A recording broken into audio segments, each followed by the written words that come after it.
Jake Gyllenhaal stars as Army veteran Captain Coulter Stevens, who awakes after a massive explosion on a train to discover that he has actually been recruited by the US government for a time travel style mission, reliving the last 8 minutes of someone else's life in hopes of finding the terrorist bomber responsible for their death and the explosion on the train. Despite his Swiss cheese memory and confusion of his whereabouts, Stevens must continually revisit these traumatic 8 minutes and attempt to piece together the puzzle before the terror strikes again in the real world. Michelle Monaghan plays the lovely woman opposite Stevens' train-riding counterpart, a character we only really get to see in small 8-minute bursts, but one whose charisma and personality quickly shines through.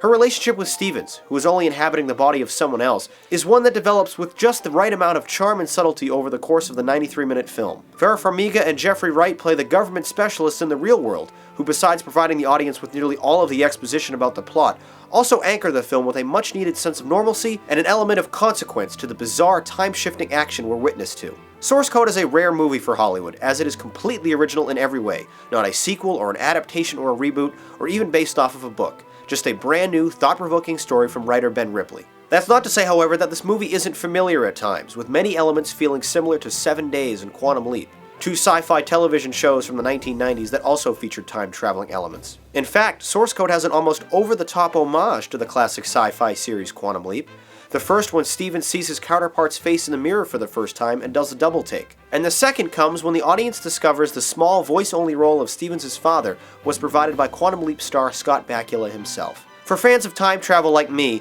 it was a nice touch. Source Code is aware of its predecessors, but it's careful to make its own name for itself. On the technical side of things, the film opens with beautiful landscape shots of Chicago and its suburbs, and luckily the cinematography remains consistent throughout, going hand in hand with some excellent editing that never feels obtrusive or boring. Gyllenhaal is excellent in the lead role, who is literally on screen in nearly every scene, showcasing just the right amount of determination in the face of confusion for the audience to relate to his temporal escapades. Coming off the success of 2009's Moon, director Duncan Jones has crafted a refreshingly intelligent film, one that remains intriguing until the final scene. Besides being slightly familiar, my only real complaint about Source Code is the uncharacteristic happy ending. Departing from its serious and reflective tone in the final minutes to do a complete 180, Source Code goes on to give the audience a feel-good ending that isn't actually that emotionally satisfying. It's not disappointing per se, but it's an unwelcome mood change to cap off an otherwise splendid feature. Source Code, thought-provoking and truly original. Well, that was my review. Now let's read some of yours.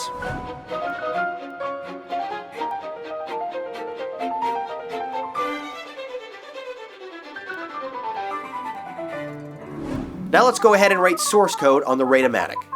An 8 and an 8. This film loses points for its weak ending, but definitely gains praise for its original plot and unique story. I thought it was great. Obviously, this film is brand new, so not many of you had a chance to vote yet, but those that did really enjoyed the film. But you agreed the ending wasn't so awesome. You also scored it a great.